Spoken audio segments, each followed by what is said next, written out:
Okay. So it is 7:09. We'll call the meeting to order. Wow, this is wild, right?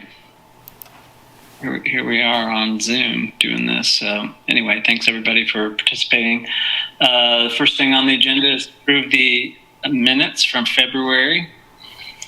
I guess I'm going to abstain because I wasn't able to attend that meeting. I did review them though, and so anybody have any issues with the minutes? No. Okay. Is there a way that I could see all the participants, or is it just going to be one person at a time? Do you know? Denise, if you go up, usually, depending on the device you're on, if you go up to the right-hand upper corner of your screen, you'll see, Okay. It'll either say speaker view or gallery view. If you click Okay. on gallery view, you should be able to see everybody or their screen name together, like the Brady Bunch. Did that work? Okay. I can't see on the right-hand side where that is. On my Your computer. cursor over it. Yeah, you Sorry? have to just run your cursor over the screen and the menu appears. Oh, okay. Try that. Yeah, it's not working. Are you on a Mac? Yes, I am. So Is that's that in the problem? that's in the top right. No, I'm on a Mac too. That's in the top right. Do you see something that says gallery view? Yeah. No, I don't see gallery view. Do you see speaker view?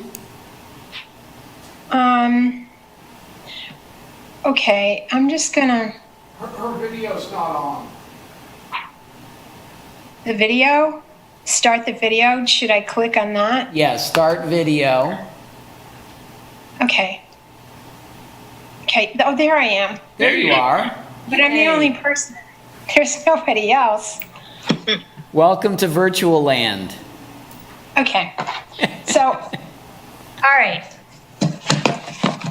I have been able to see, hi, Christina. Hi. I have been able to see students, all of my students, when I had Zoom during spring. So I don't understand why I can't see the option that says, you know, the Brady Bunch view. Somewhere you'll find it, and it should say gallery view, and you should be able to click on that and then see the whole Brady Bunch group. Yeah, and I can't see the gallery view. Huh. But all right. Okay. What'll happen is you'll see the active speaker probably. Yeah. Okay. That's what's happening. Okay. Okay. All right. All right. Thanks. Any changes to the minutes from the February meeting? Okay. I have a motion to approve those. I move we approve. Second. I second. All in favor? Aye. 1, 2, Aye. 3. Okay. And again, I'm going to abstain because I wasn't there. And Jerry, technically, sorry, we should do, before we do further, let's do a roll call just so we make sure that we know who's here. We need to do more auditory in case anybody's, because we're also, just for everybody's awareness, we're recording this and we're also broadcasting it both to the city's YouTube site and to Channel 5. So there are people that can watch this and see the meeting proceedings. So with that, please try to remember to announce your name when you speak. This is Porter Arneill speaking. And also let's do a roll call vote process so that we know exactly who voted on each item. And actually, this is the only item I believe you're going to be voting on. So if you can just run through who you're seeing, that would be great. Okay. Michael? Nope. Michael's a guest. Oh, Michael's a guest. Sorry. At least I recognize Michael.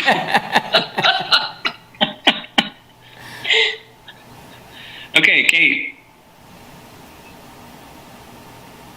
St. Dinneen, and I vote yes on the minutes. Denise? Hi, I'm here, and I seconded on the minutes. All right, Mary? Mary Doveton, yes.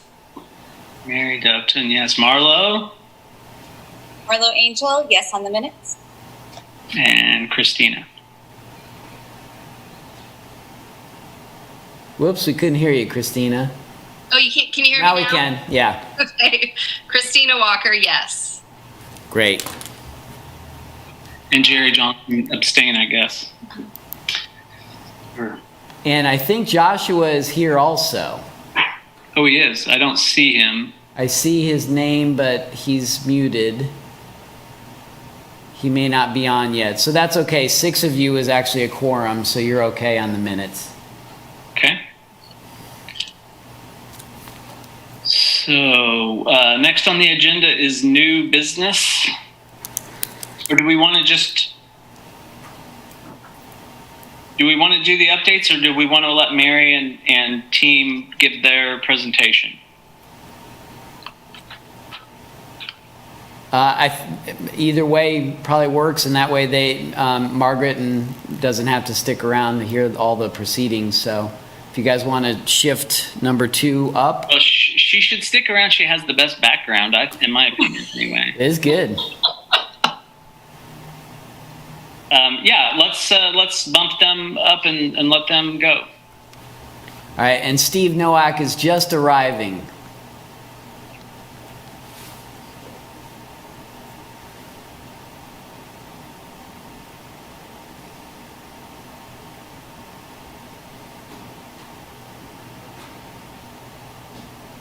There's Joshua.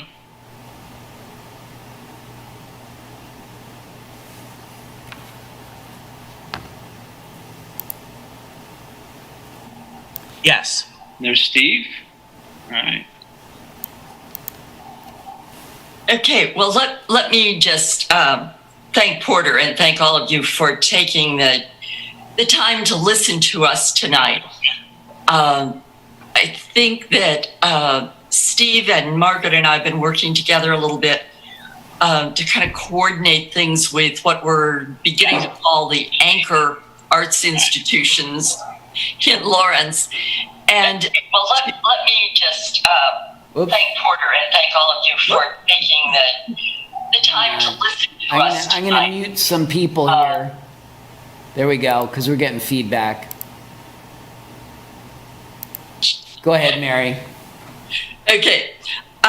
Anyway, thank you all for listening to us. We think that it's very important that everybody on this commission is very aware of the state of the arts, not only here in Lawrence, but also nationally. And Margaret has been doing a super job of kind of keeping track of what's going on nationally. So we're going to let her start off, and then Steve and I will follow up with some additional information. Oh, thank you. And thanks for having us tonight. I wish I had more positive news to share, but at least it's really nice to be with the choir and sharing this with people who know and get it. I'm on the Arts Education Council for Americans for the Arts. And so I get just a ton of information and from them and about what they're doing and about things that they're working on right now. And a lot of this information that I'm going to give to you is from their COVID-19 impact dashboard.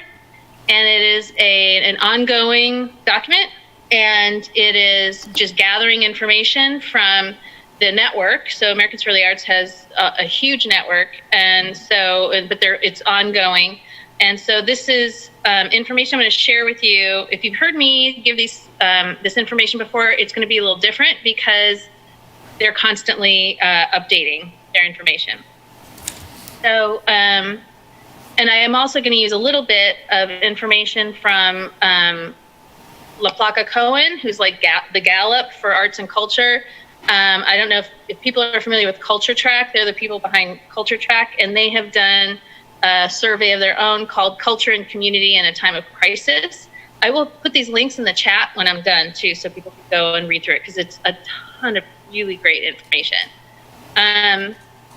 So we all know arts education are fundamentally interactive, social, experiential businesses. And so the social distancing practice that is necessary to prevent the spread of COVID-19 has really gutted the field and our businesses in a simple 4 months, in a quick 4 months. So as of the first week of June, so, it takes a while to get it up on the web, the national economic impact is now at $8.4 billion lost in the industry.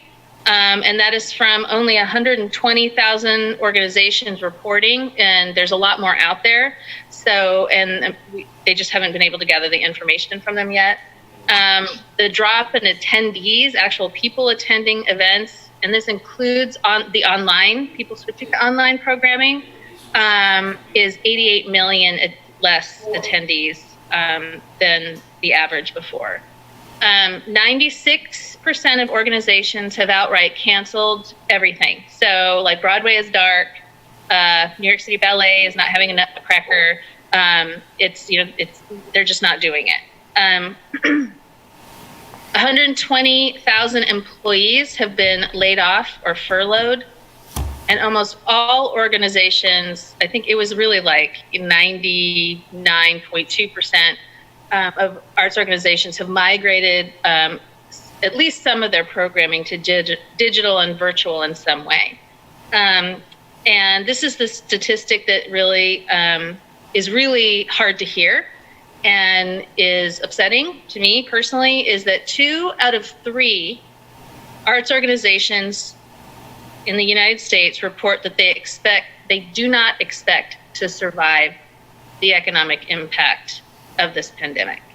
The last time I looked at these numbers, it was 1 in 4, and now it's 2/3. So it's pretty serious.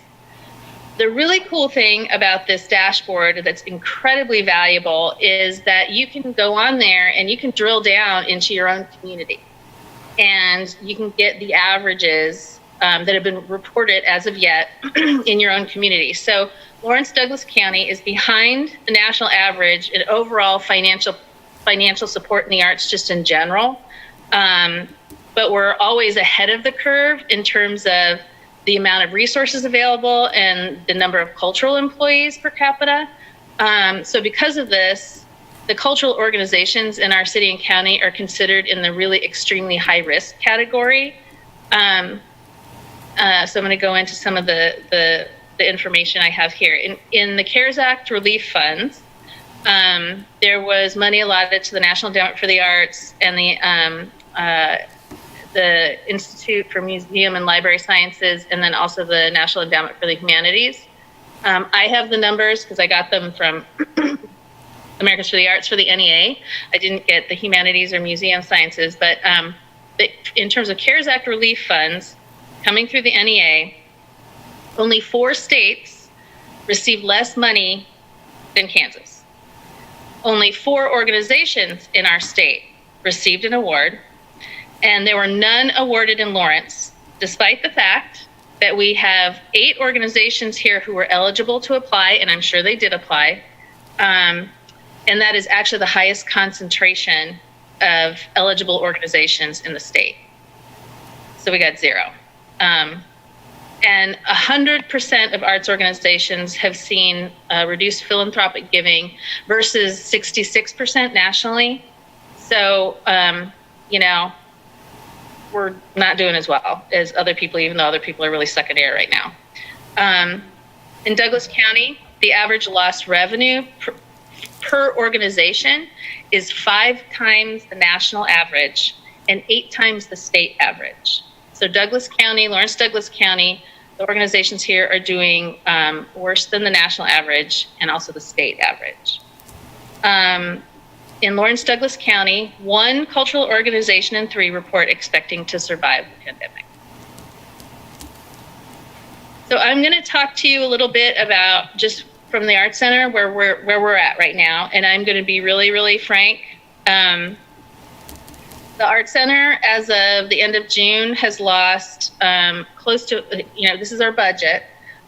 So we were expecting to come in at one place, right? And that's how we, plan how we're going to spend our money. And I'm going to talk about where we actually came in as a result of the pandemic. So it's this is the difference. So we, the Art Center has lost in their budget $416,000 in revenue as of the end of June.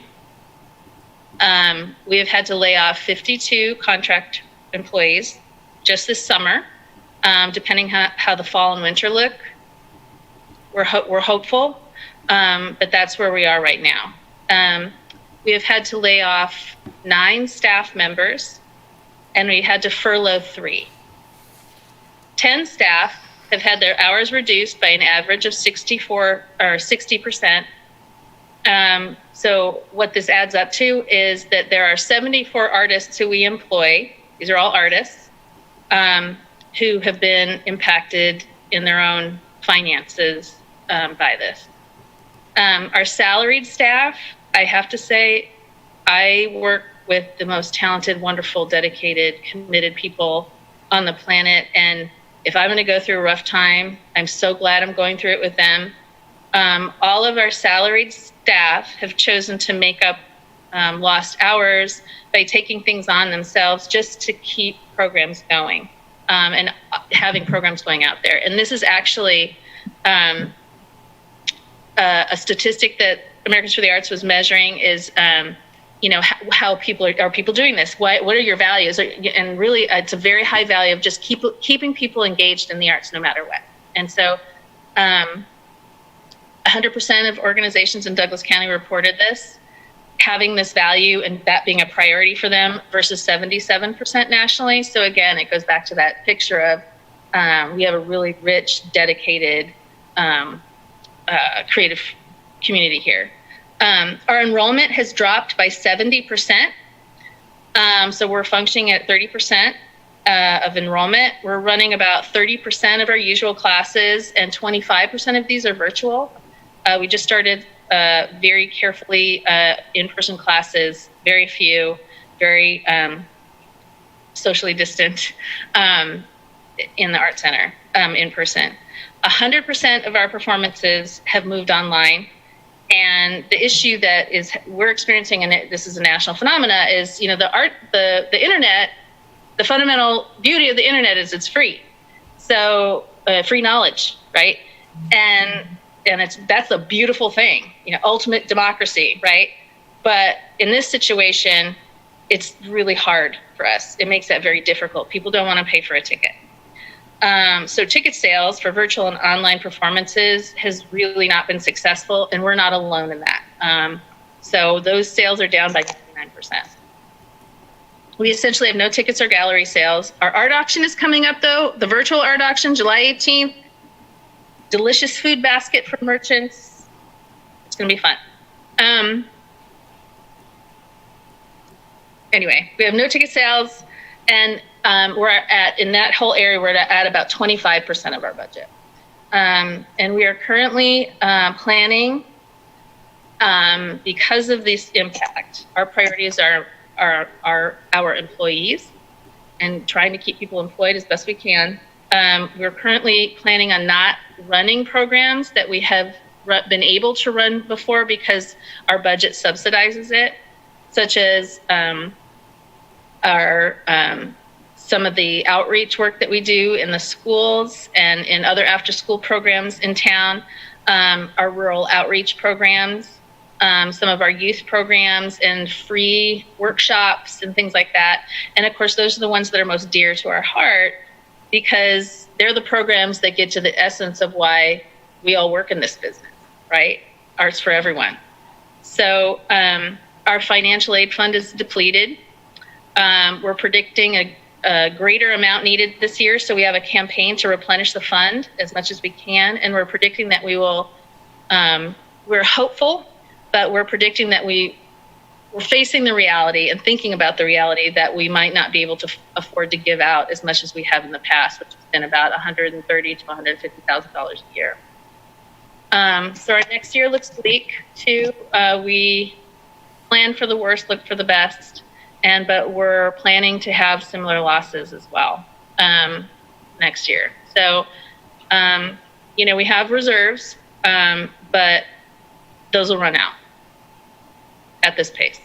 So we are in a very careful wait and see mode, and we want to see how things actually materialize in the coming months. And we're going to just be real flexible, and really, it's just all about cash flow, keeping people employed and cash flow. So there you go. I'll turn it over to Mary, Steve. Steve, you want to go next? I can if you'd like, Mary. Go ahead. Okay. Go ahead. I will fill in a little bit of the humanities and museums picture that Margaret didn't have numbers for. As part of the CARES Act, Congress distributed money to the federal cultural agencies, the NEA, the NEH, and the IMLS, Institute for Museum and Library Services. And they, in turn, are distributing that through grant programs to cultural agencies in the states. The NEH has already awarded their CARES grants. They had $40.3 million to distribute. The state of Kansas got $226,495 of that, or almost 5%. Two institutions got that money, and here's the good news. Both of them were in Lawrence, the Spencer Museum of Art and the Watkins Museum. Getting that NEH grant has very much changed our financial outlook for this year. The Institute of Museum and Library Services, they make their grant announcements in mid-August, and we have also applied for that money. We don't know how that will go out. These are basically competitive grants, just like they always are. The NEH shortened their grant process a little bit. The IMLS did not.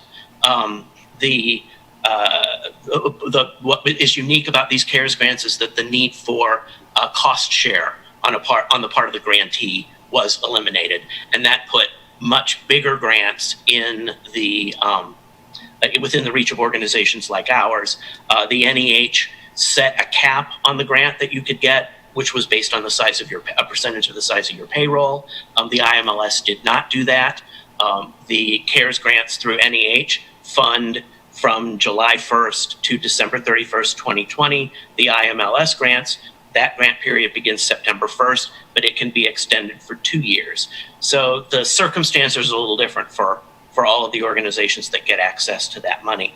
But like I said, that access to that money for the Watkins Museum made a huge amount of difference, because as of the time we closed on March 16th, all of our revenue income, with the exception of membership, stopped.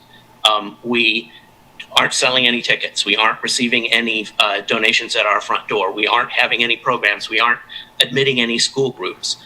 We've also found, and Mary and Margaret are in the same situation. We earn that revenue by packing people into enclosed spaces.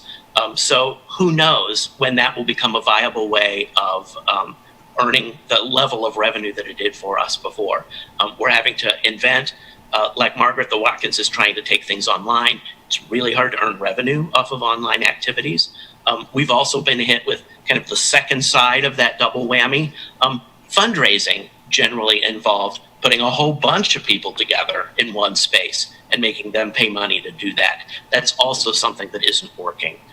That resulted for the Watkins Museum in a loss of about 35% of what we had expected to earn or raise for our revenue this year. But the grant has helped us out. The challenge we face is next year. And right now, our best case scenario has us with a budget shortfall of about 30%. We fall about almost $140,000 below what we need to maintain our operation at a reduced level. The budget for 2021 cuts out as much discretionary expense as possible to focus on retaining staff. The shortfall that if we have to address that shortfall by cutting budget, what that would do is reduce our staff by about a third. There may be some chances to grant ourselves out of that, but we are, just like Margaret, just like Mary, sort of finding ourselves in the role of startups. Our business models now require a whole bunch of invention that they never required before. The kind of sure things we knew we could do don't work, or they don't work the way they used to, or they don't make any sense anymore. So we're having to invent. The challenge with inventing is that you don't hit a home run every time. So it's going to take some experimentation. And I want to second Margaret's feelings about her staff. Same goes for mine. They are spending a great deal of time figuring out how to do things in new ways. And it's really that kind of invention that is needed to reinvent our public engagement, which is what seems to be required right now. And of course, if we lose that by cutting staff, then we hamper our ability to do the reinvention that is necessary in order to sustain ourselves. Oh, and one more thing, echoing kind of what the Americans for the Arts is sharing with kind of the prognosis for the field. The American Alliance of Museums predicts that 30% of museums will close as a result of the economic impact of the pandemic.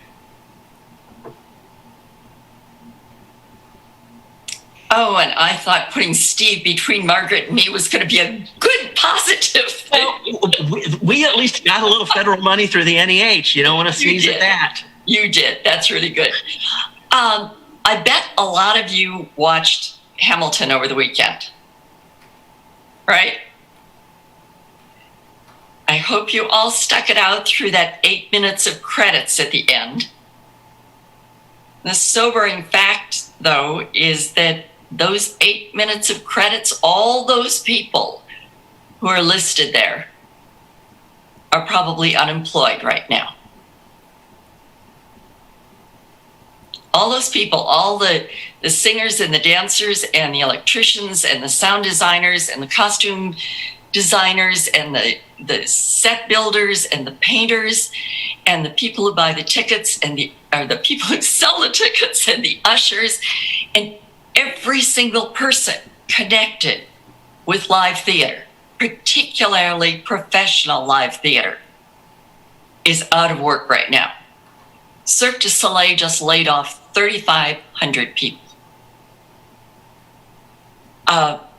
It's terrifying. All across the country, professional theaters, community theaters, regional theaters, we're all going down the tubes. We're all trying to reinvent ourselves, and we're trying to do it in ways that we were never meant to use. Live theater was never meant to be Zoomed or put online or any of those things. Live theater is an experience that people share. It's a commonality. It's like most of the arts. We share our emotions. We share our stories. And right now, we can't do that.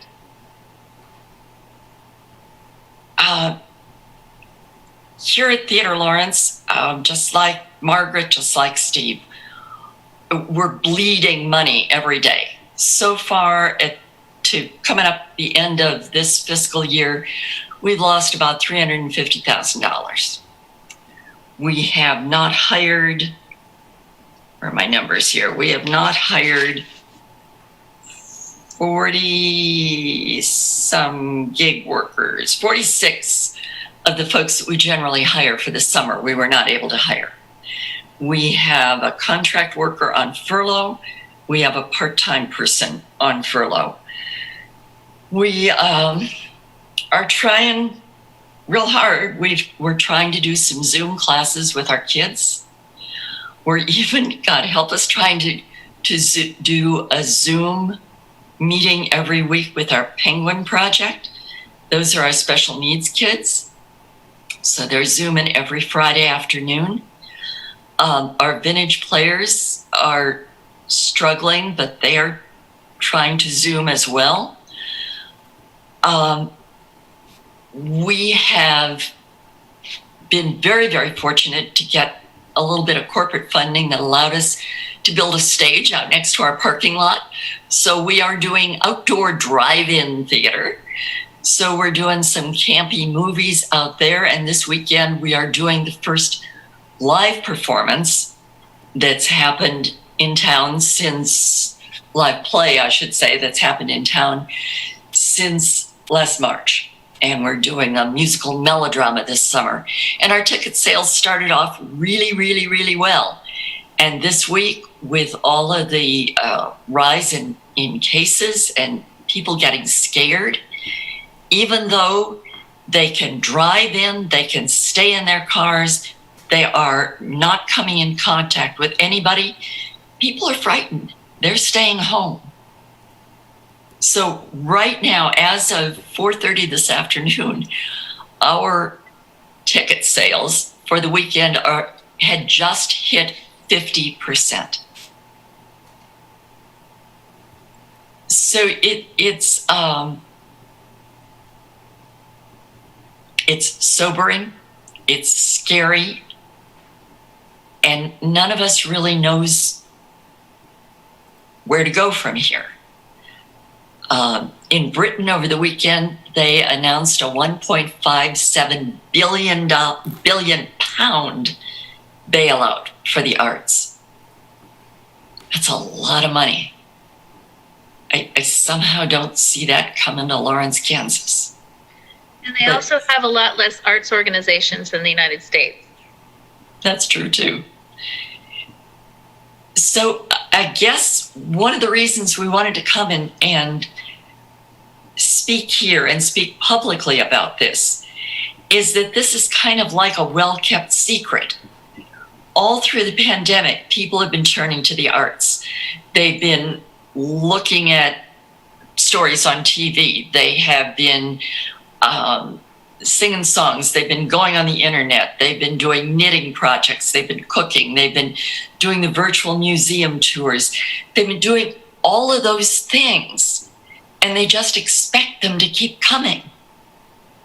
And how do those of us who are responsible for providing that entertainment, for providing a creative outlet for people to express their talents, to provide a place for people to come together and be scared together and hope together and gather together, how are we going to do this?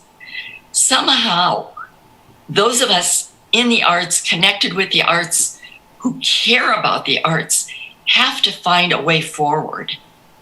And I think we just wanted to come to you because you all obviously care. And there's still strength in numbers. And the more people who know about this, the better.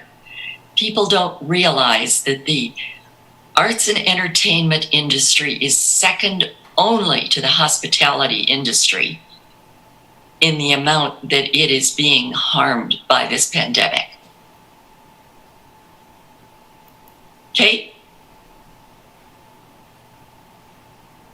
So when Margaret was reading through her numbers and stuff early on, I was astonished at those numbers. And if there are any reporters from the Journal World or from any of the NPR stations around here, it would be really good if someone could put that out to our community and surrounding communities, exactly what those numbers are. And I'm delighted that Watkins and Spencer got money, but I am appalled that nobody in Douglas County in the arts got anything. And that needs to be shared because, as Margaret was saying, she had all these numbers of how important the arts are for our community. For the people who live here, they need to know this, and they need to know just the basic numbers. They don't need everything else, but they need the basic numbers. This is what's happening here in our town.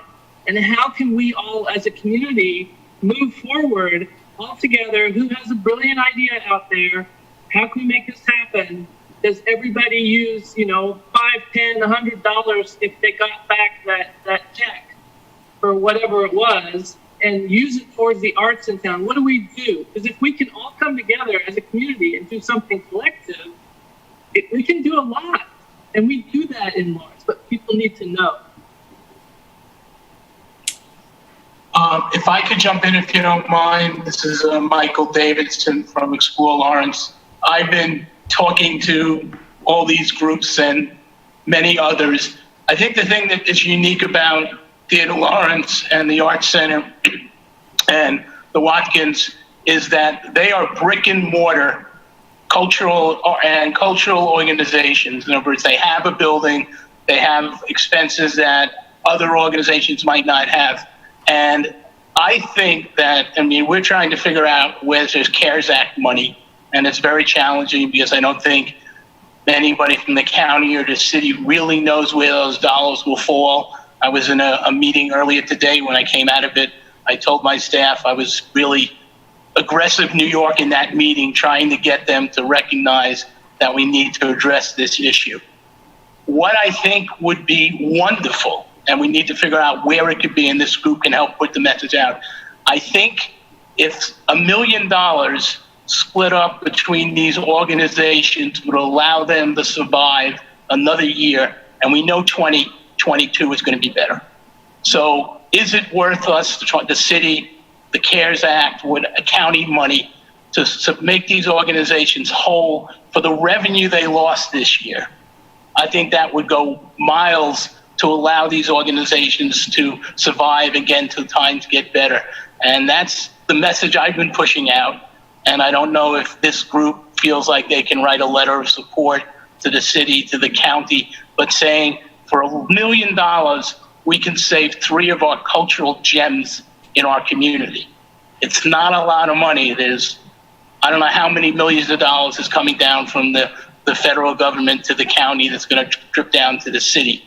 But this would seem to be a real great investment in our community moving forward. And you all know I'm a big fan of the arts community. I love these people. I love what we have. But if we don't have the arts, we don't have Lawrence.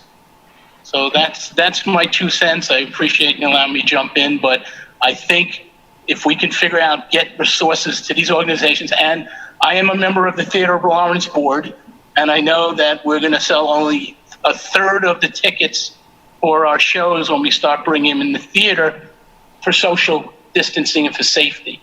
So we're recognizing that we have to operate differently. We want to bring theater, but we're only going to bring a third of the revenue in that we expect for shows. So I think it's the Arts Association, the Arts Commission, if they can put a strong message out there, and if it's $900,000 we need to get for these organizations, or if it's $1.1 million, it's a really great investment in our future. So I just wanted to share those. And I know we're meeting with the representatives of the city and the county in the future, but I think this group needs to make a strong message of how important arts is to our community. So thank you for letting me speak. This is Steve Nowak again. I wanted to jump in and reinforce what Kate shared. People don't know that these are the circumstances. Michael mentioned our bricks and mortar buildings. We have these physical facilities that make us look permanent. And so it's easy to imagine that no matter what happens, the Watkins and the Arts Center and Theater Lawrence, they'll always be there. People don't understand that we're actually in this circumstance. And it is very hard to get people to listen. Margaret, Mary, and I along with Michael, are working as hard as we can. But if you all shared those words too, wrote letters to the editor, let the people that you come in contact with and the constituencies that you work with know what the reality that we're facing is. This is not going to be like a quick snapback. I think all of our experience has shown that we're on a long journey forward, not a quick return to the same normal we knew before, which means it's going to take us more time to kind of get back to the positions that we were at. So the more people that kind of understand what we're going through, I think the better off we will all be, and the likelier we are to find a new way to be sustainable. This is Joshua. I'm not sure if it's a long-term fix, but at least maybe a short-term that maybe some of you are aware of is that the county is preparing a proposal to submit to the state for spark funds that the state received that goes to various counties upon. I think there's a number based on the number of citizens in that county, but I think there's certainly some support that we can express for the culture, the humanities, the arts, the performing arts, all of those different areas that may go that may go otherwise overlooked if we don't do something. If we don't at least get on the county commission's radar.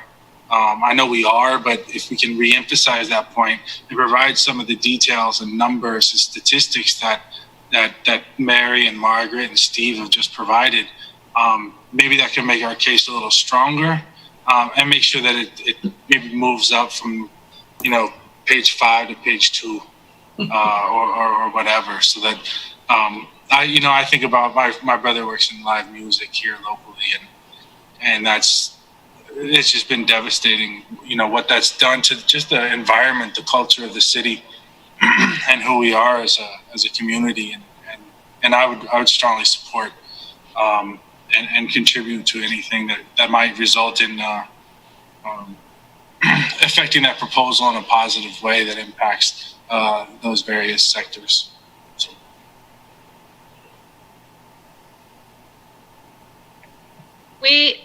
That is great information, and it's Steve and Mary and I have been meeting with a lot of people, trying to just find out what's out there, what is possible, who can, where can we fit. And the thing that keeps getting driven home to me is that arts and culture is the second most affected industry in the United States of America. And there is no single, the amount of money dedicated to the field is in no comparison to anything else and other industries. And so we're in a position now, like for instance, we did not get the NEA grant because we just didn't.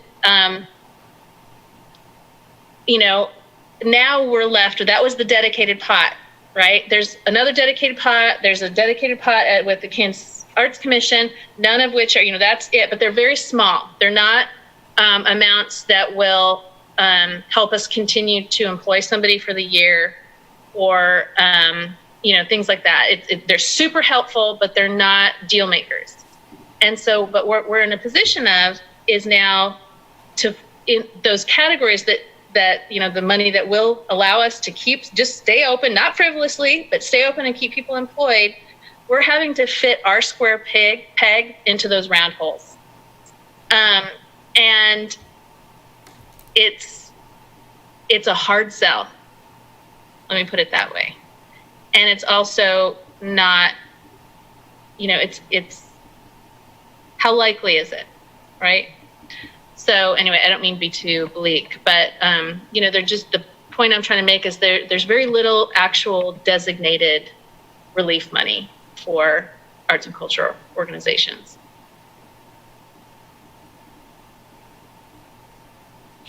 I wonder if there's a way to leverage support with for-profit places as well. I'm thinking of Liberty Hall, Granada, parts of the arts and culture that are not nonprofit brick and mortar, but they're for-profit angles, and working on advocacy and grouping together. Because I think the more voices that are speaking, they're going to employ so many contract artists as well. Liberty Hall had to furlough people. And I think, even in the nonprofits art sector, we partner with those for-profit places all the time, and we affect one another. So I wonder if there's a way to join forces and have a stronger voice with the collective. And maybe the Cultural Arts Commission can be the springboard to get those entities together.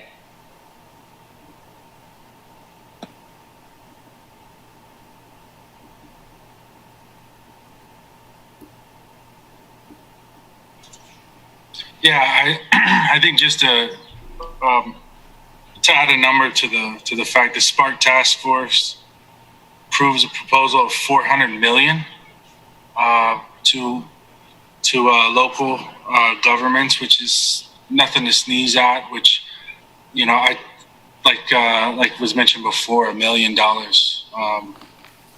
here will just sustain and keep some folks employed and afloat, and I don't see any reason why that wouldn't be supported, given our community, who we are, and the types of like the Art Center employs all those numbers of artists in ways that are just remarkable, that might not otherwise be employed. I mean, that's a stimulus to the economy of our local economy in ways that is innumerable. So I mean, I just wanted to throw that number out there, and I think there's a certain specified number per citizen in the county, over and above which, has to be included in the proposal. So I think that joining forces, recognizing that we are all in this together, as an arts and culture community. If we can just put together that plan, that letter, that document to make sure to be included in the county's proposal, then we'll have done the best that we can do, at least in terms of that. Well, I think somebody made a point that I think really struck home with me was, people just assume that these institutions will be there. And I think that's a point to really hone in on, and making sure that people are aware that these institutions, these things that people just assume are there, are going to be there forever, are in trouble and really struggling. And so I think getting that word out, and, I think, getting somebody from the Star to maybe do something is important, but, there's a lot of us, I don't read, the newspaper. I get, I'm social media, right? So, putting those numbers together in a tight package that can be, that all of us can spread through social media, should be another aspect of this. Porter, this one's for you. We made up a list, I think, quite a while ago, of all the arts agencies in town. Do you know what I'm talking about? You talking to me? No, Porter. Oh, sorry. So, yeah, I don't remember how many of you were directly involved. I know Kate was, but if you all remember, a few years ago, we were all immersed in arts and economic prosperity with Americans for the Arts. And we have a webpage dedicated to that information, which basically, completely bolsters everything that Margaret, Steve, and Mary are bringing to the table. And the key that I learned through that process, I agree with Clint, find those key messages. One key message with economics and arts is jobs. Because regardless if anybody cares about the arts or not, they care about jobs. And so, thinking about how to hone the message, I think, is really important. I agree that, these institutions, and I wouldn't, I'd be careful not to also remember various other institutions and agencies. I'm thinking of Van Gogh and other groups, that have relationships with these bigger agencies, and that there's a mutual support, that's part of that ecosystem. So explaining the ecosystem, all those things. So to answer your question, Kate, we put together a list. We kind of took an existing one and then added to it. It hasn't been worked on since 2016, but it exists. So that would provide a list of various groups and organizations that are related to arts and culture in this town. And we could certainly point to that. And I don't know how many of those have changed. It wouldn't be too hard to go through and just sort of figure out who's still around. So that's great, and I've heard some really good suggestions. What I wonder is, what's our action? I mean, we're advocates for these organizations in the community that are suffering, and we should strategize on what we can do to be most effective to help them through this or whatever. So whether it's through the thing that Joshua mentioned, I mean, how can we take, I guess my question to the group is, how can we take effective action? Awareness, of course, is great. I'm hearing some of these numbers for the first time, and they're shocking and everything. But what can we do to improve that situation? How can we pool our desire to promote the arts in order to affect salvaging what's not really looking good in the arts community here?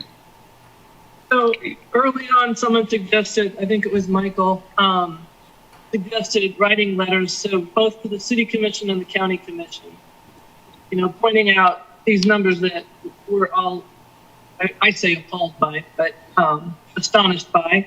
And then it might be best if we create some sort of committee. I know we all love committees, but I think this is something that we're not going to need to sit down and talk with a handful of people about, and try and see what we can do as the LCAC to help promote, to help support, to help respond to what's going on.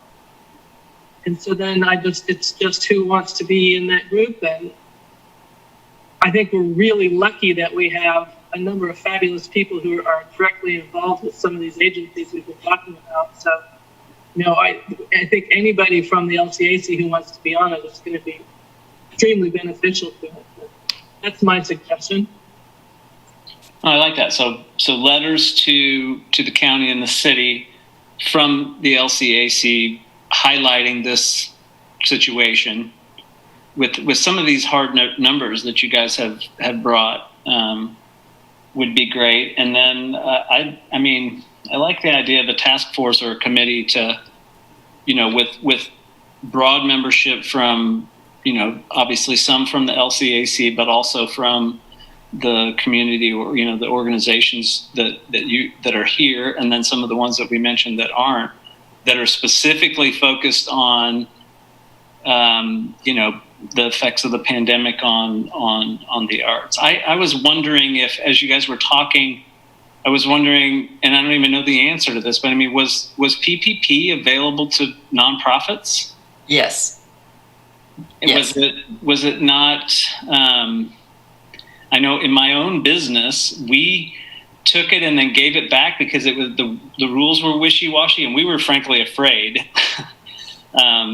So how did that play into? I'd be interested how that played into you guys' situations. We all got one, and it is totally helped us. That's why the doors stayed open this summer. It was, the formula for that was to take your average payroll from February and, average payroll, and then, multiply it, to the amount of weeks, to cover the amount of weeks that they were wanting it to cover at that time. Which was eight weeks. Which was 8 weeks. Yeah. And so at the Art Center, February is not our busiest month. Summer, we pull in, 35 to 40% of our annual budget in the summer. And so, it's a tough time for us to be hit, especially hard. But our payroll is much bigger in the summer.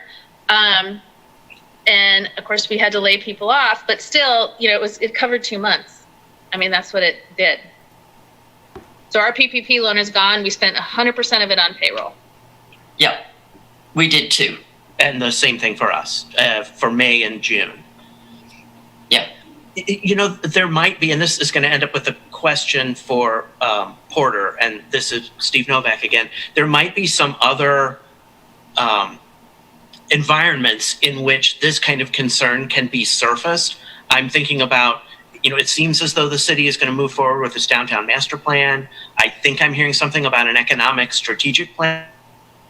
Those are existing processes that may be unaware of the impact arts and culture organizations have, or the circumstances that arts and culture organizations that they might be counting on to achieve some sort of strategic end may not be in a position to do that. I don't know how we insert ourselves into those processes other than participate at public meetings, but it feels as though that's not the right environment to have the kind of discussion we just had right now. One good news that I think you guys are all aware of, because you have embarked on this really wonderful crusade, bless your hearts, I believe you guys are now part of, or at least tuned into, this recovery group, which includes the chamber, right? And I think I just saw an email where Steve at the chamber is inviting you guys to a meeting. So you are getting to the right people. People are hearing this. I think the message, it sounds like, is getting clearer. I appreciate Michael's, contribution of putting some kind of number on this. I think when we talk about stuff, but we don't know what we're talking about, it's harder to, engage and make progress. So I think having a number, having some thoughts on this, what will it take to do this, and bringing those, thoughts to the group. You do understand, as Joshua pointed out, the money first goes through the county, but that will be, as far as I know, and I really don't know details, so don't quote me on any of this, but my understanding is that recovery group is developing plans to determine how that money will be allocated. And of course, while my heart is with you guys, I also know that there are various other groups that are also suffering and, raising concerns as well. So Porter, I think one of the things for that group that we're talking to, and again, there's been a meeting that's going to be called on, is I don't think they're getting it yet. As I've told Mary, and I've told Margaret, and I told Steve, it's great to be in the room, but I don't think we're at the table yet.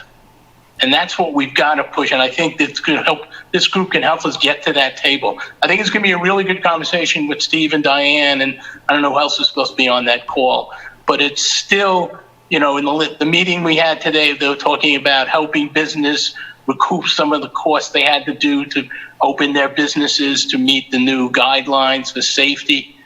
That's brick and mortar stuff. Right. This is different. This is the bread and roses stuff. We need to get to the roses.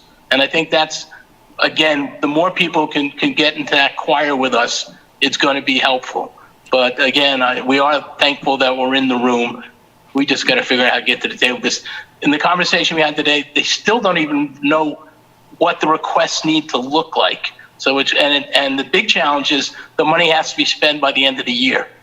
So it's all these timing things that are really getting really challenging. And again, because I'm involved with associations and organizations around the country, we're well behind the curve.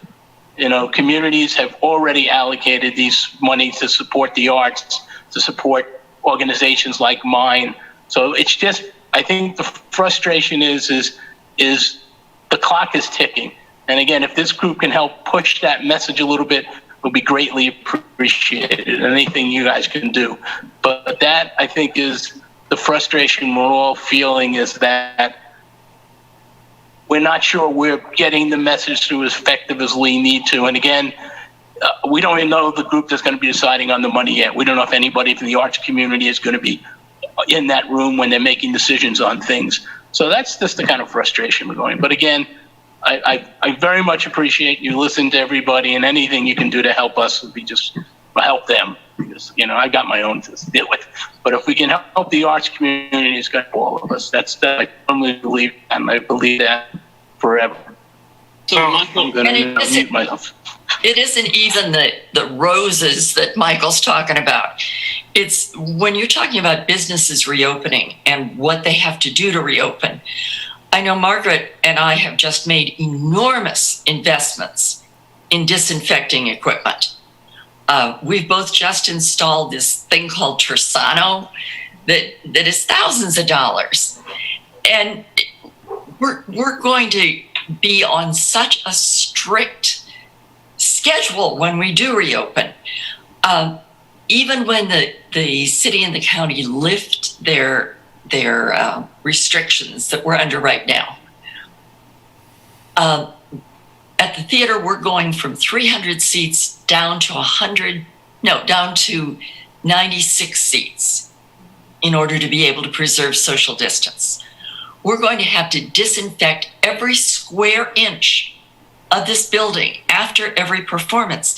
That's costumes, that's sets, that's props, that's people, that's restrooms.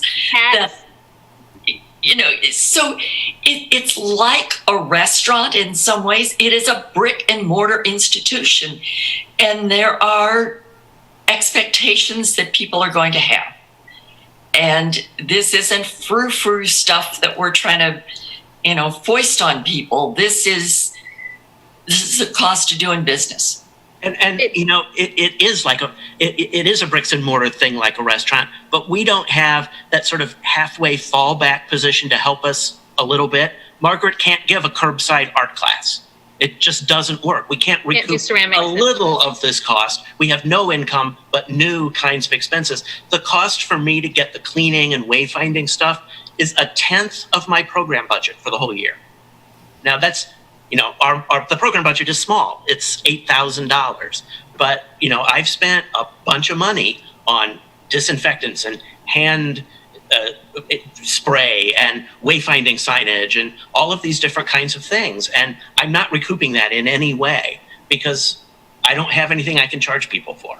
Well, that's what this Spark Funds through the state of Kansas is designed to do. It's designed to help you recoup some of the costs that is done. So if we can get those numbers collectively on a document submitted to the city, submitted to the county, then they can provide that proposal. There's $400 million. I don't know who else is from a small town in Kansas, but I don't have a theater in my hometown or a museum or any other thing. So they're gonna require and need significantly less, perhaps, support than Lawrence would, who has these things, who have incurred some of those costs. So there's money to be had. We just have to put together the document that communicates that officially. But I think I had to step away for a minute. I don't want to overlook if it's already been stated. I apologize. There also has to be a public campaign, I think, through all of our networks, through social media, about what this is, so that every citizen knows. If Lawrence Journal World won't cover it, then yeah, we don't need them anyway. Let's go ahead and communicate things effectively through our social networks, and the word will get out, and let them know the struggles that are happening. Because if people don't know, people don't know. If they're not concerned about that, or they're not thoughtful or aware of that, then they can't lobby on the same behalf. They can't write checks. They can't. It was something that we talked about in a previous meeting of mine. Our communities need to expand. We can't rely on the same old donors that we've always had all the time, because they get tapped and they're exhausted. There are others, but we have to make sure that they know about it. We can't just communicate to the people who we know, but to the people we don't know as well. So I would just say that some of the same things, maybe in more detail, that's going to the city and the county ought to go in less detail, but maybe as effectively to the Lawrence and Douglas County communities at large, so that they're aware, so that they're seeing the impact and understanding that impact, and deciding what they can perhaps do about it as well. Just to kind of piggyback on something that Joshua said, is that the donors the donors in Lawrence are tapped. It's a group who give a lot to back to the community, and God bless them. But this situation that we're in, social upheaval, social change, global pandemic, economic crisis, is bigger than that pool. And the kind of support that's needed is really kind of everybody. It goes down to every single person. And that's the kind of thing that's going to help not just our businesses, everybody's business pull out of this. And we're included in that. Well, and I think that's where our programming and the unique character of Lawrence can speak to some of the social justice things. Some of those things people don't know about and need to be educated about. They're not aware of the depths of it or the long-term nature of it. I was only recently educated on the origins of the American Indian movement in Minneapolis that was created in response to police violence against Native American people in Minneapolis. That still persists now in a different context is remarkable, but it's something that really should strike home and strike a chord with everybody. And if we all can kind of show how we can contribute to that education, to that movement, to just social justice for everybody in our community, then we've done a service, but we've also hopefully won over some patrons, some fans, and some potential donors. Porter, I know in the past we've done the culture chats, so like a public event where, you know, there's a certain issue that is spoken about, but since we're in this virtual realm, is it possible to hold a culture chat virtually and have like Margaret, Mary, Steve kind of talk about these? Because I didn't know these stats either, and I think there is a public need to communicate that, and I do think if you had those institutions on a public event that people would tune in. And that might be an effective way to communicate. Yeah, I think, you know, what I'm hearing is the Art Commission coming up with a letter or two letters for the city and the county. My sense would be, and this should be decided by committee, not by me, but some sort of open letter that really cohesively puts all this information together. And I think to Mary's point, you do have to talk about the bricks and mortar. You have to talk about the economic ecosystem that you are part of. I totally empathize with Margaret that these groups do not fit the norm, so to speak. It doesn't fit a business mold, and I really understand that. But there is the business piece, and that is part of our commercial ecosystem. And that resonates with those people that are not going to be able to hear the Rose story as well. Does that make sense to everybody? I learned, you know, Americans for the Arts has a wealth of information. They've been doing arts and economic prosperity for decades now. So that's a great resource to tap. And again, we have a lot of that research available to us from when we participated too. So I think that's a great idea. What I would say for tonight's meeting is, you know, we should probably figure out who wants to be on this committee, get a meeting together, and to Joshua's point, develop, you know, a plan and a campaign in as much as the Art Commission can do that, and figure out how you guys want to move forward. So that would be my suggestion at this point. I think just to add one more one-off point is to note, I think, too, that the Arts Center, Watkins, Theater Lawrence, they're not just sitting trying to do what they've always done. They recognize the changes in the environment, and they're changing, and they're being creative, and they're trying to find ways. It's just hard.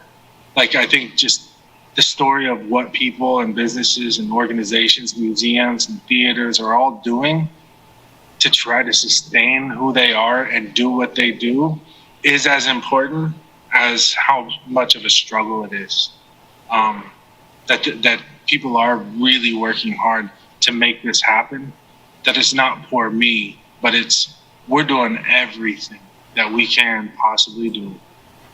And it's hard. It's just a tough situation. And I think those are good, positive, uplifting stories that people can support and get behind, or those that are really doing their best to transition as best as they can. So at Art Center, we keep saying that we are reinventing the field.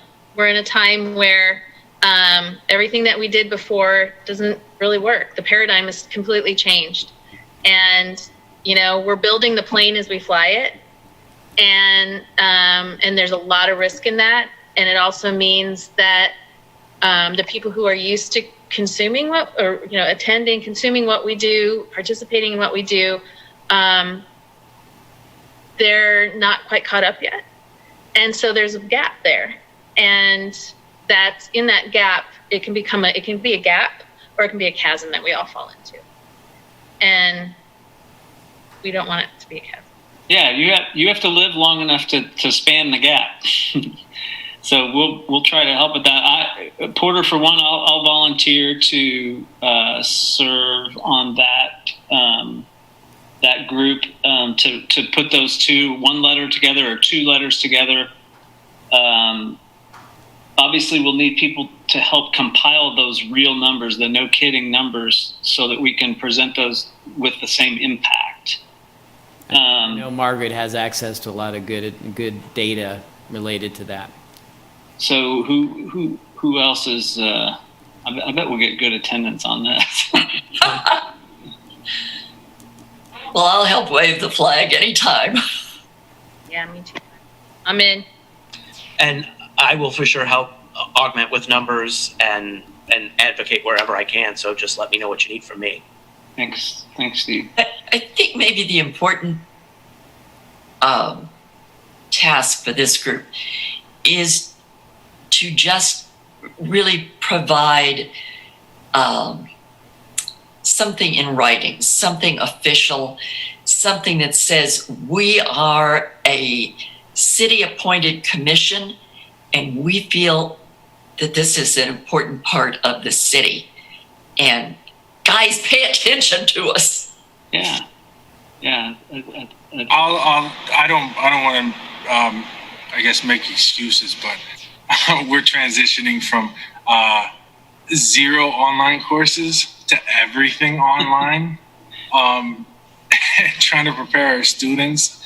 And I think we thought of the idea to start an orientation to online learning yesterday that is going to begin on Monday for students. So I'm a little taxed in terms of time, but in terms of writing, I'm happy to provide some editing, some language tweaking, and some work there that I've been doing for our public messaging for a while now. I'm happy to do that and contribute, some ideas if I can. Sure. Okay. Michael, how about you? You know how to get money. Michael, you're muted. It'll be my pleasure to help any way I can. You know that.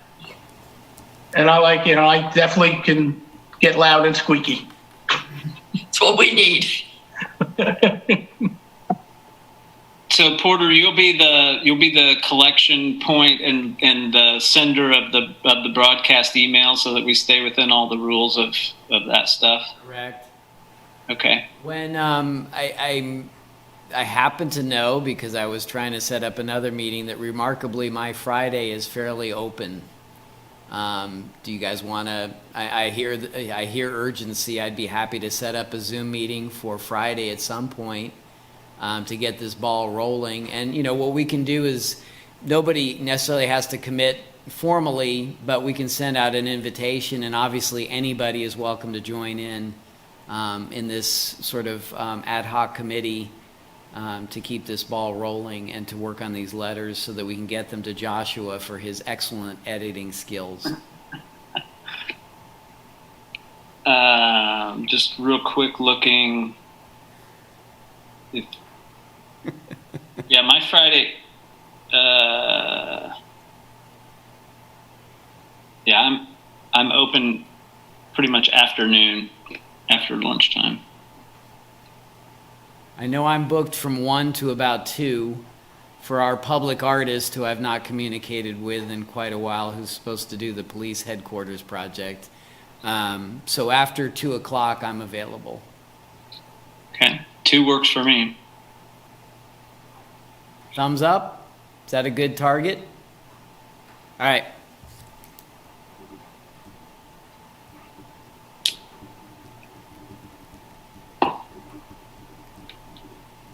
I'm going to have to jump off, guys.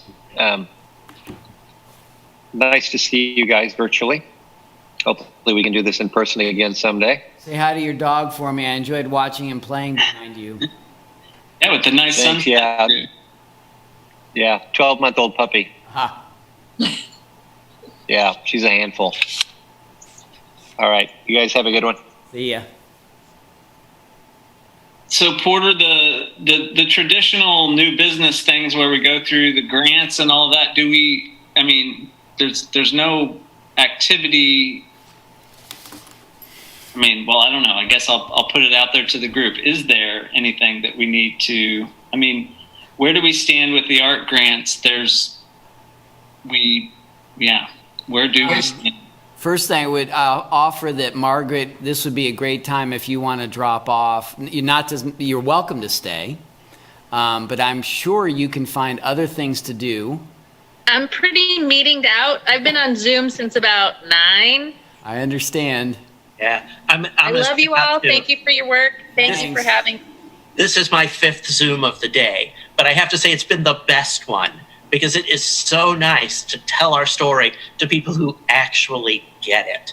It falls on deaf ears so many times that this was just very, very rewarding and very energizing. So I appreciate it. Thank you all. Steve, I didn't say you could leave. I can't leave. You have to stay. Well, just watch me. I'm going to press that little red button. See you guys. Thank you. Bye. Thank you. Okay, so let me provide some update. And I had to go way back in my memory banks before this pandemic, or just as this pandemic started. I remember talking to a few of you in this room mid-March, and we did not have a quorum, but you had just finished scoring the community arts grant scores. And so we paused at that point, having no idea what we were getting into, and that it was going to be almost 4 months later before we'd be able to meet again. In that time, and Michael Davidson, I guess he dropped off as well, but he's very aware of this. All of your funding is tied to TGT revenues. And of course, as soon as the pandemic hit, TGT revenues basically stopped. So Michael Davidson and Explore Lawrence gets the lion's share of the city's TGT grant money, which is about $996,000. They got their first payment. They get 4 quarterly payments. We were able to give them their second payment, but it is now very questionable as to if there will be any funding for them moving forward. That also impacted us. We handle the I couldn't think of the word, banner program, and have funding for that. So there's various other TGT funded things that we've stopped. And that unfortunately includes the community arts grants, the outdoor downtown sculpture exhibition, and even the Phoenix Awards at this point, because right now we're committed to fulfill the TGT grant program.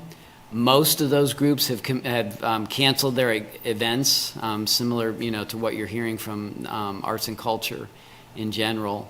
And so whatever's remaining, we feel, we've made an award promise to these groups and trying to honor them as much as we can. But as I said, most of them are canceling their events as well. So that's where that stands. And any questions on that so far? Actually, yes.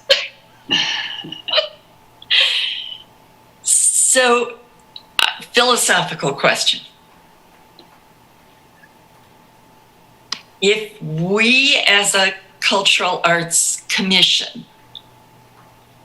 are saying that we can't or won't use any of the budgeted money from this commission for arts and culture, how can we as a body go to the city or the county and ask for more money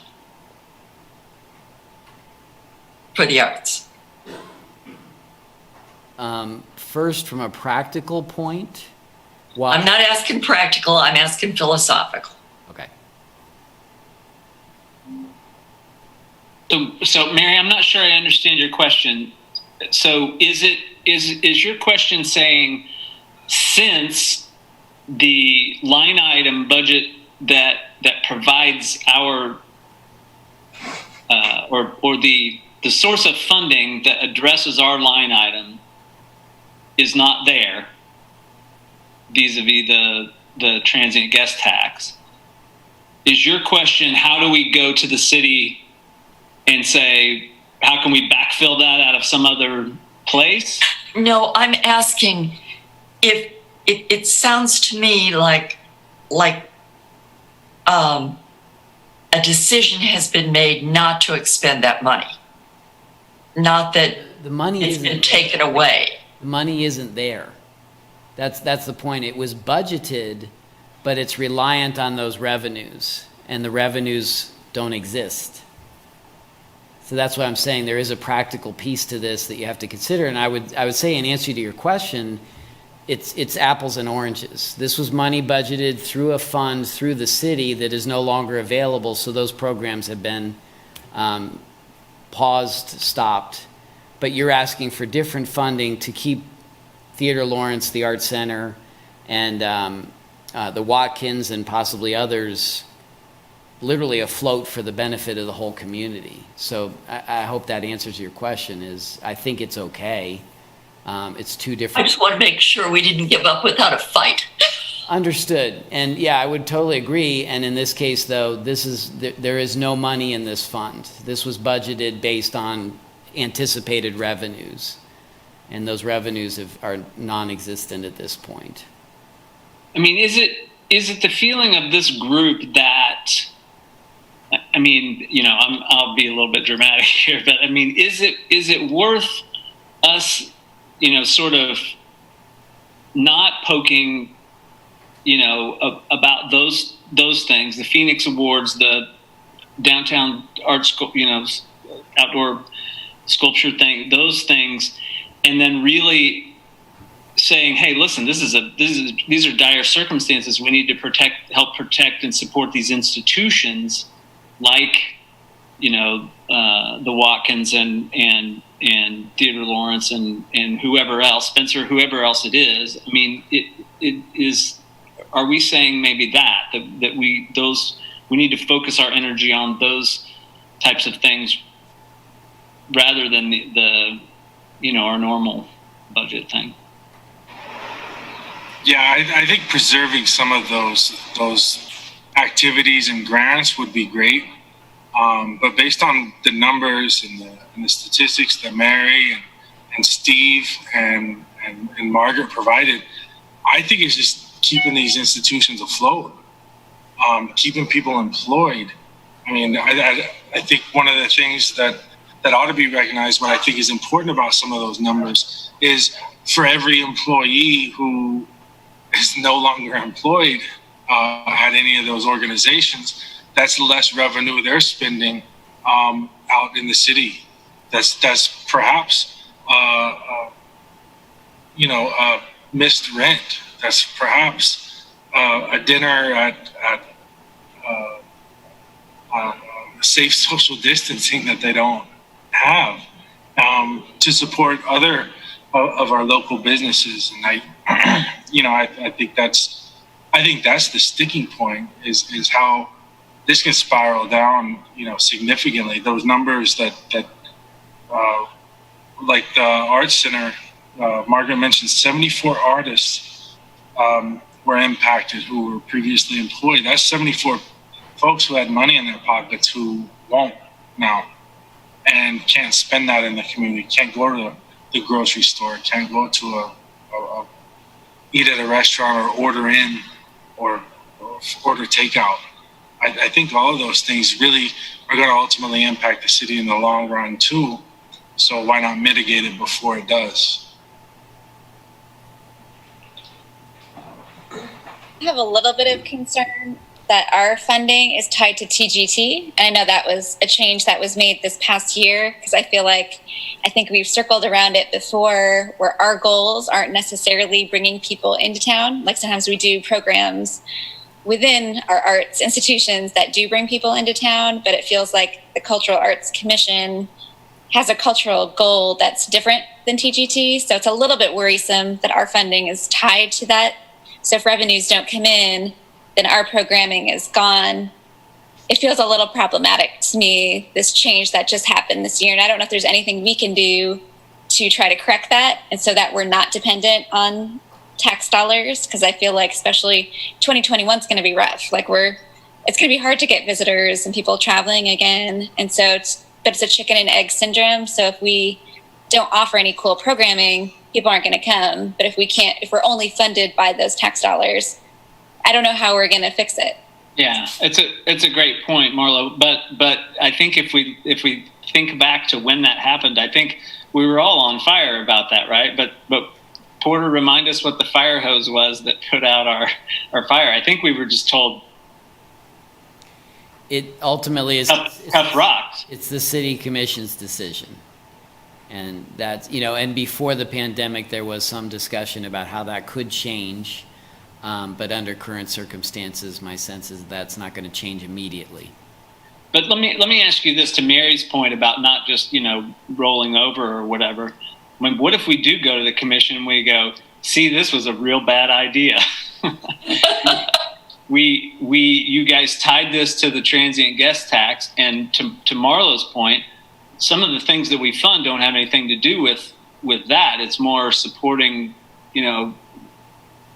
local art in the community. Sure, it makes us an arts community, which draws people in. I get it and everything, but it also supports, people doing art in Lawrence and everything. And you guys wanted to tie it to that. We didn't like that. We couldn't do anything about it. And now look what's happened.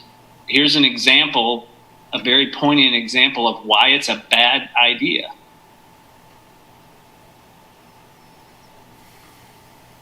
You think it'll fall on deaf ears, or? I think we could use that. I'm just not sure that. I don't know that we want to have that be our fight right now. Right. I think if we attach it to the other stuff that we're doing and then make it a bigger fight later on, just, kind of give them that little amuse-bouche or whatever you want to call it, so they know it's going to come and that it's been an issue, but that we focus on what this task force is going to be doing. And I completely agree with Marlo. I remember when this happened, I think we were told this is going to be a year-long thing. We're going to see how it works. We'll see if, obviously, I think even without this pandemic and everything else, I'm still not a fan of it. But I don't know that that's the fight we want to take now. But back to Mary Doveton's, I'm sorry, I keep forgetting to say who I'm Kate. Okay. Back to Mary Doveton's original question, I think it's important for us to keep going back to getting back the money for Phoenix, getting back the money for downtown, because we had just finally gotten to a point where we were getting the funding so we could actually promote the art, promote the artists in our community.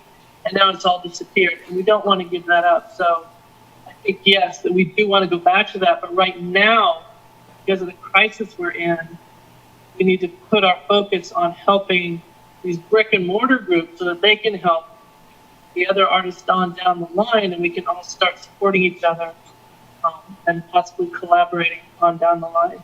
That's my opinion. I mean, also, we got, remind me if I'm wrong on the timing, but we got a pretty big bump in our budget. And so maybe it made sense to tie it to those dollars. Because we did get a pretty good step function, as I remember, in our... Yeah, I think that was all to Porter. We got Porter on board and things started going pretty well. Yeah. I mean, without a pandemic, the TGT revenues are a good thing because we are Lawrence and we have arts and culture, ironically. Unfortunately, with a pandemic, it completely flips that. And so I think Kate has some good points. I do think it's a discussion and argument you should make. But yeah, I think it's a matter of timing right now. And obviously, there's a bigger crisis at hand for the whole city. And Mary and Margaret and Steve have definitely brought that to everybody's attention here. Okay.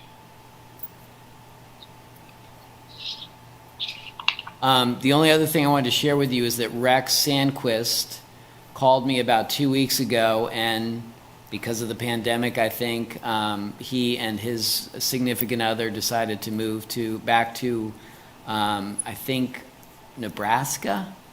And so he resigned from the art commission. So I've conveyed that to the appropriate staff here.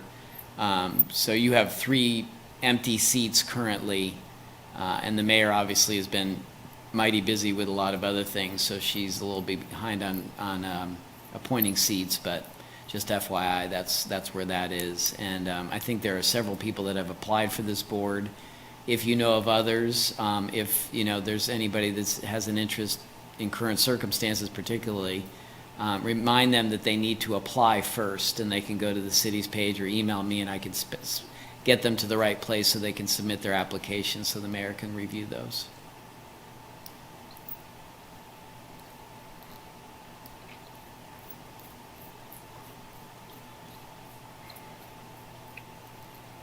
That's about all I have at this point. Happy to answer questions. I will schedule a Zoom meeting for Friday at 2 and invite all of you. You guys can share that with whoever you'd like to. And we will continue that conversation and get some things lined up for that. I'm sure Margaret can give us some good numbers on that. And I want to go back to the arts and economic prosperity, because I do remember that it's not just the direct economic impact, it's describing, like I was saying, the ecosystem and all those tangential impacts. Mary, for instance, I know has an amazing volunteer group. And so they're not making money from Theater Lawrence, but they're certainly affecting our broader economy. They're part of other groups, so that's the kind of you have to convey that information so people understand this is a huge swath. Not just a few employees, but much bigger than that. And obviously, Mary, I know, could speak to that as a theater better than anybody, that you're impacting so many people's lives. And the other question I would have on that, are there entities from, I don't know, I'm just throwing this out, like the Senior Resource Center or other groups that might want to help in this effort too?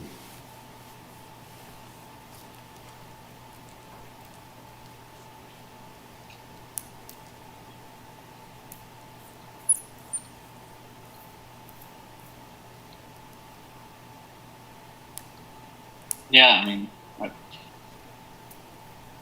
happy to. I mean, we should reach out to those.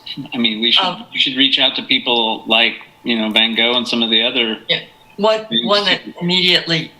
Another one that immediately comes to mind is Lawrence Opera Theater. Mm-hmm. They do a residency here every summer, and they had their biggest application process that they've ever had in 10 years this year, ironically. And they're having to reject everybody except a few people from this immediate area. And they are canceling. They were going to do Romeo and Juliet. They're instead going to do 2 evenings of outdoor scenes and cabarets, opera things on our outdoor stage. But, that kind of thing has really impacted. The other group I know of that's incredibly impacted until some more studies come out is Lawrence Children's Choir. I don't know if you're all aware of the awful studies that are being done about the droplets, about singing and the dangers of singing and sharing air, and how incredibly dangerous that might possibly be for choral singing, for performance singing, and also for instrumental music from many of the instruments. So this thing just keeps on giving. It's just... Yeah. But those are 2 organizations that I can think of right off the top of my head that are really being impacted.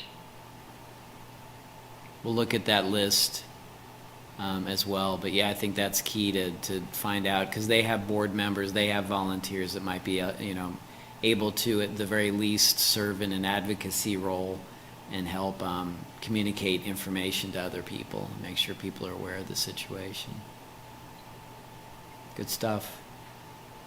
Somber, but good. I wonder if any of the food groups we should consider inviting any of the food groups as well. I don't know. Did you say food groups? I couldn't hear you. Okay. Food groups. You mean like pantry type groups, right? I mean, I think the restaurant industry has really gotten a lot of attention. Not that it's not a struggle for them, but they have. I'm thinking more like, what is that? The farmer table thing. You go to different farms and have a different meal. I'm thinking more along that line. The restaurants. I don't know. Throwing stuff out there.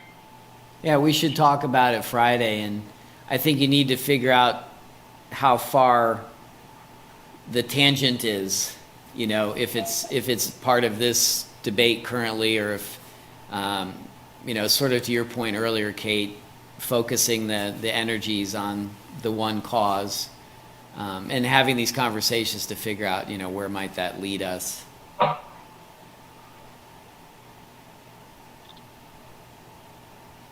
We want to involve events like Busker Fest that had to disappear, and Art to Go, and Sure. Falleaf, and I mean, those folks are on the list of usual suspects, right? I mean, those are people we have funded in the past and stuff. We should absolutely involve them, I think. Well, at the very least, call out that list of you know, all the groups that we generated back with Arts and Economic Prosperity. Absolutely. So I think that will tie in either directly or indirectly. So I'll send out this, you know, the meeting link, and we'll continue this conversation. The only other thing I wanted to do was get your temperature on something. And this is me futuring. I'm so empathetic and sympathetic. I know that Marlo had to, you know, they've canceled Free State for this year, canceled their event, and they're hopeful for next year. I know the Spencer went ahead and did a virtual version of their program. So this is you know, it's impacting everybody, and I don't want to be insensitive to that. I wish I knew the magic bullet for all this, but I don't. But I think this is a good effort. But I did a project back in the 90s when I was a curator at Lawmeyer Sculpture Park with an artist, ironically, from Kansas, who used pigmented paper pulp to work with a variety of different groups to paint trees.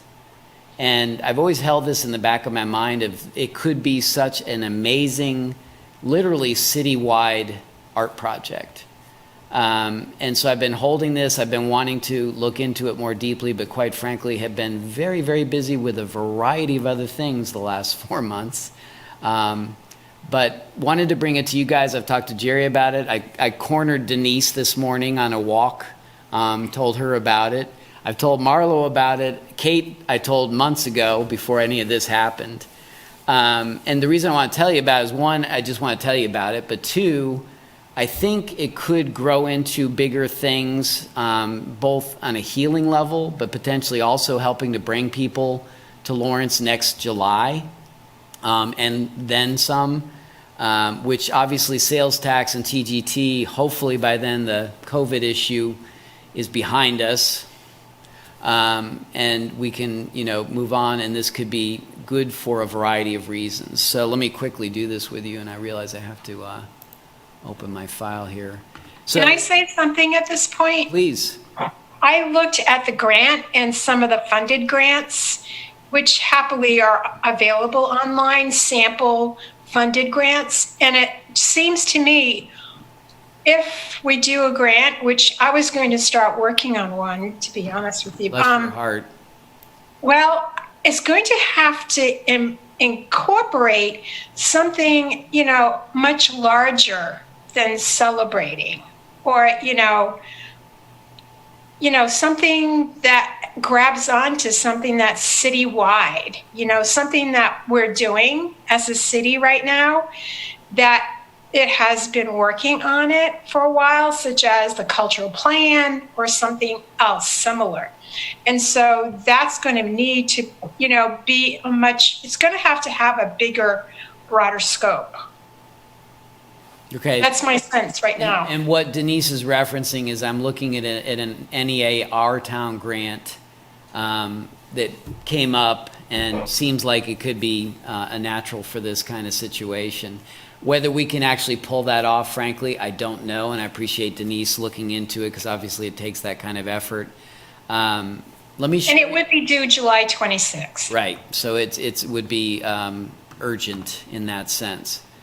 But let me show you the project because I just feel like there's a potential here, and I'm not exactly sure what it is or how. But so the artist's name,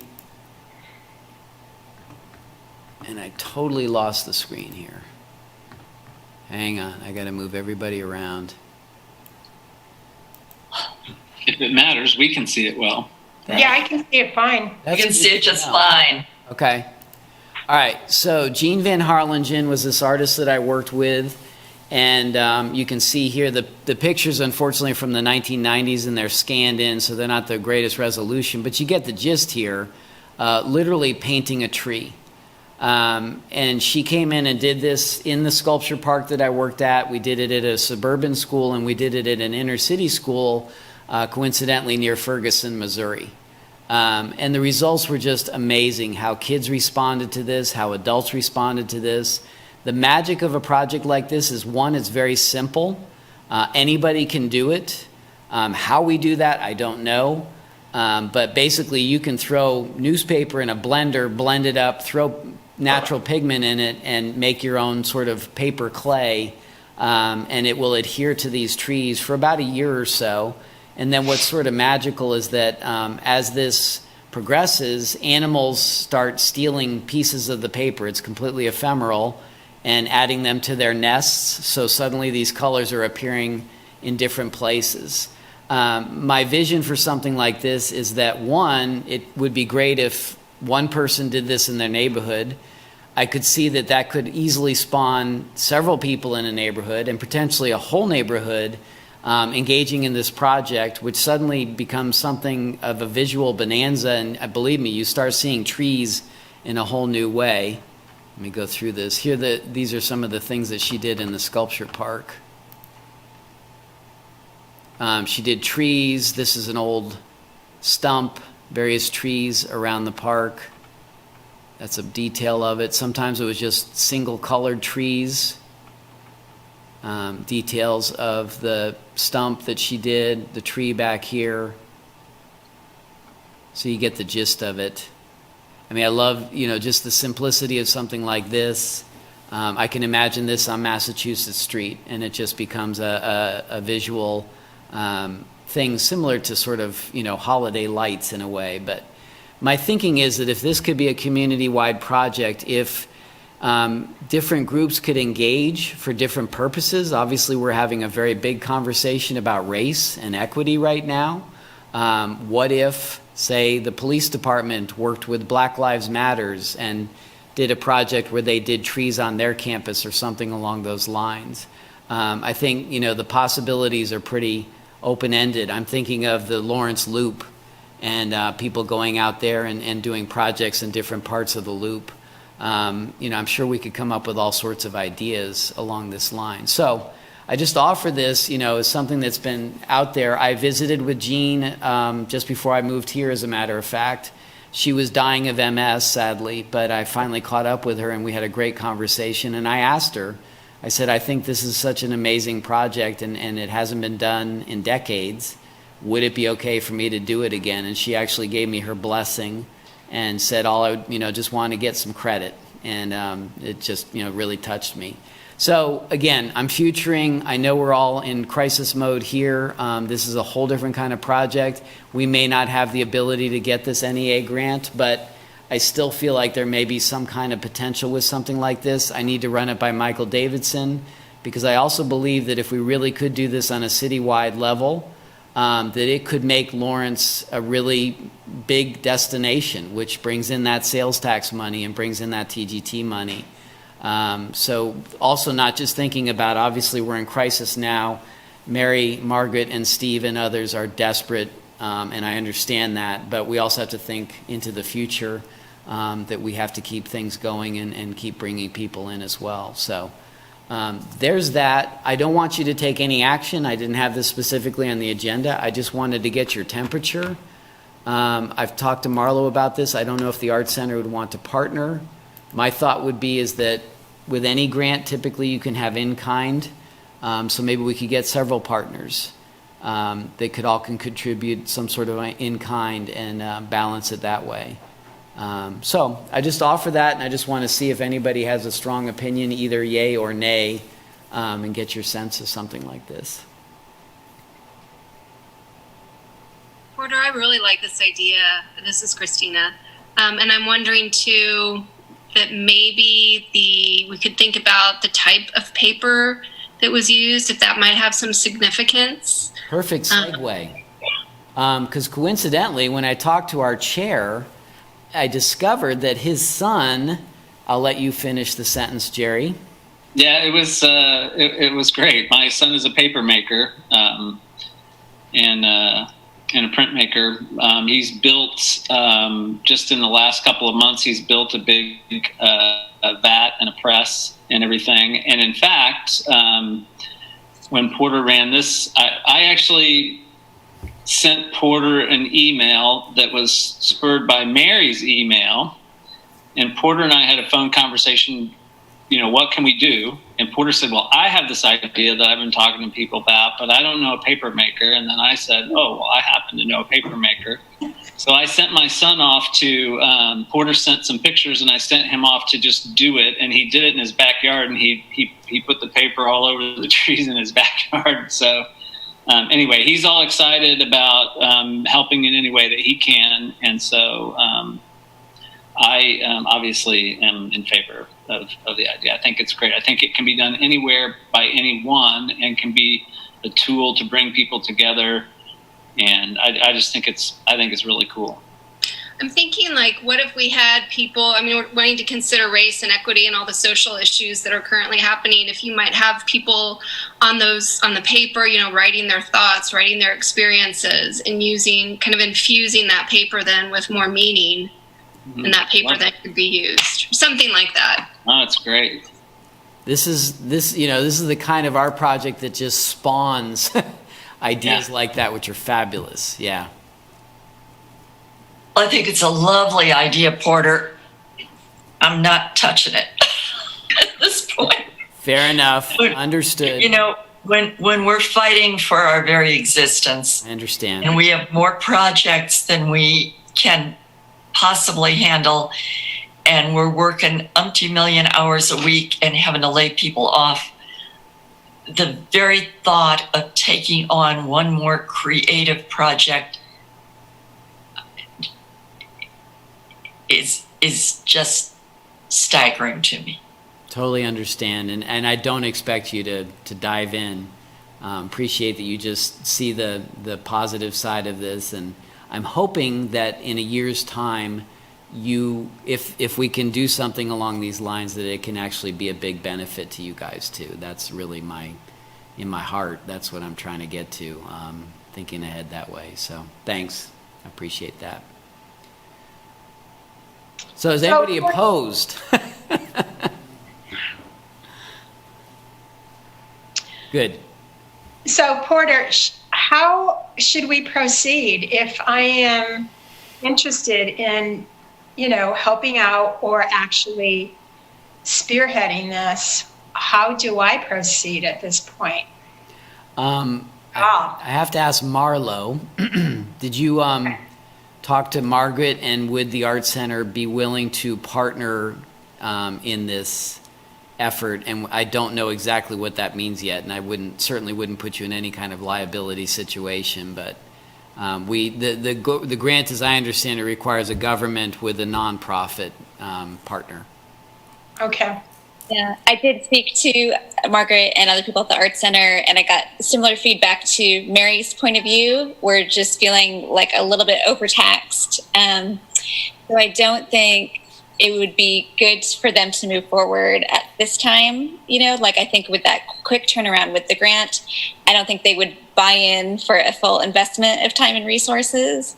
But everyone loved the idea. And so I think, we'd all love to be involved, but I think it's just the the unknown future and just like what really our staff can, what kind of energy the staff can put forward for it to make it successful.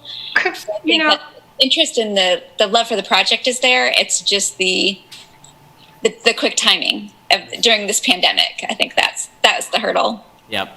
Okay.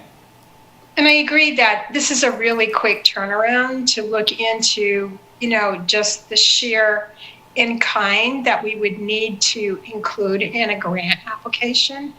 But could we take this idea and instead of going for a grant, find some money to do it just because we need it at this point? The city needs it. Maybe apply some of this pulp to the park, South Park, and Mass Street. I don't know. I just think it's a great idea. I think all the ideas are open, and I'm totally sympathetic and understanding of both Mary and Marlo, obviously. Yeah, I am and too. my intention was to get to this earlier, but like everybody else, I got distracted by other more important crises at the time. So, Right. You know what, Denise, if you're willing, you and I just keep talking. Yeah. Let's look more into the grant, and I'll set up a time just where you and I can Zoom and look into it and see if it's viable. Yeah. If not, let's hold this with open hands and say, people like the idea. Maybe there's a different way. Okay. And I think with Jerry's son's help, we can kind of strategize some of the more mechanical side of this of what are we talking about? Do you make kits for people? Do you show people how to do this? These are the unanswered questions. And again, I have to imagine that the cost of, if we wanted to just sort of kick off and do a South Park Mass Street thing, I believe the cost would be Minimal. very, very small. Yeah. Right. Yeah. We might be able to find some, willing donors to Maybe. not to take away from our brick and mortar Right. places. No, I want to be clear to Mary and everybody that this would not compete. Right. That's not the intention by any means. Yeah. When Porter mentioned this to me a while ago, I started reaching out to some folks I know, and I was thinking of the Loop. But there are a couple of businesses in town that are in the paper industry. So we might be able to talk to them about getting pulp, at least getting the paper itself that folks could use. So that's another possibility too. So far, that's the main ingredient and the main expense. So. Well, if I remember correctly, I think Jean used banana peels and natural dyes. I mean, it was basically an organic product. And, all she had was trash cans with big drills and a blender attachment. And she just tossed this stuff into the vat and That's amazing. she'd make these 1 pound piles of pigmented paper pulp. And then people would take it and there it went on. She worked with the students to design the trees and stuff. So that there was a bigger engagement, and she was all about the art making and stuff. And, everybody just loved it. And, there were those people that were furious. Why are you painting and killing these trees? And that just was an open invitation to explain we're not painting and killing the trees. We're putting a nice little sweater on the tree. It's going to last about a year or so, and then the animals are going to take it, and this whole process occurs, and then they're on board. So it really is a magical project. And in all my years of public art, I've never seen anybody else do this. And just, the idea of this possibly growing into a citywide public art effort is just really intriguing to me. And I just think it has a lot of potential in that sense. So I've seen this project change people's lives. Wow. I need to ask a question. Mm-hmm. I've been looking into getting a plastic covering for my beautiful maple. It's not really big in the back of my yard because my Sheltie, every time I let her out to the back of the yard, she wants to climb it. And it drives me crazy because she ends up creating this run around the maple. And in the process of looking into this, I discovered that the plastic covering could damage Right. a tree trunk. So, I don't want to, this sounds like a fabulous idea, but I'm just wondering if the Pope is, is breathable, for a lack of another way to say that. But I am a little concerned about it. No, I understand. Well, I can actually. Can anybody answer that? I can offer a little bit of knowledge. I follow this guy who anyway, he's an arborist, and one of the remedies that he uses to heal trees is sort of a paper pulp mixture to heal wounded trees. So, wow. And I think it's a fairly documented thing. I can send you some of his literature on it. That would be nice. His name is Howard Garrett. He's kind of a kook. He's called the Dirt Doctor, but he's really helped my gardening a lot. I can tell you that. But anyway, I can share with you his. I can't remember what he calls it, tree goop or tree remedy or whatever, and it's all organic, all natural, and it actually helps heal trees. So. Cool. All right, I'm relieved. We can definitely address that question. So thank you for listening, and I appreciate hearing the general consensus of support, I believe. And we'll see where this goes. Honestly, I don't have I'm not hanging on to it. I've seen this project sort of find its own way, and I trust that it will do that, or it's just not time, and that's okay too. So let's, I'll get together with the committee meeting, and we can work on the issue at hand first. And then Denise, you and I can find a time to just touch base. Yeah, I would love that. Keep looking into this. Maybe on a morning walk. Yeah, we could. Although I'm going to start diving into some of these grant samples. So I'll probably need some paper in front of me to one other thought is you might want to tell your dog that dogs don't climb trees. Yeah, I've tried to tell her that. All I know is I end up reseeding that part of my lawn twice a year.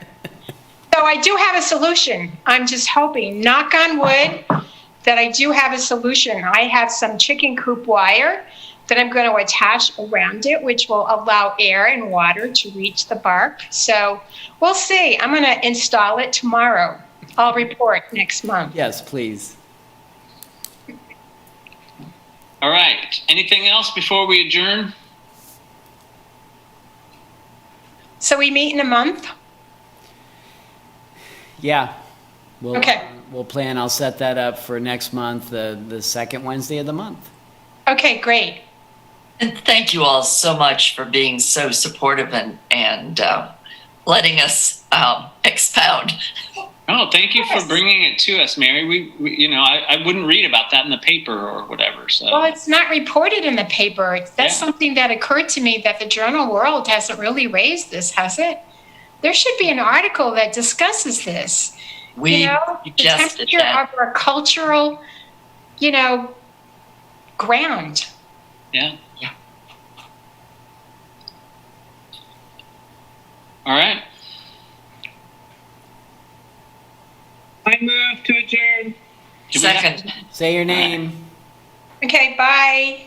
See Mary, ya. Mary, did you second? Mary did. Okay. So Kate moved, Mary seconded, and we need a vote. All in favor? Aye. Aye. Bye. Bye. Nobody opposed. No. It's unanimous. Thank you, everybody. Take care. See ya. Thank you.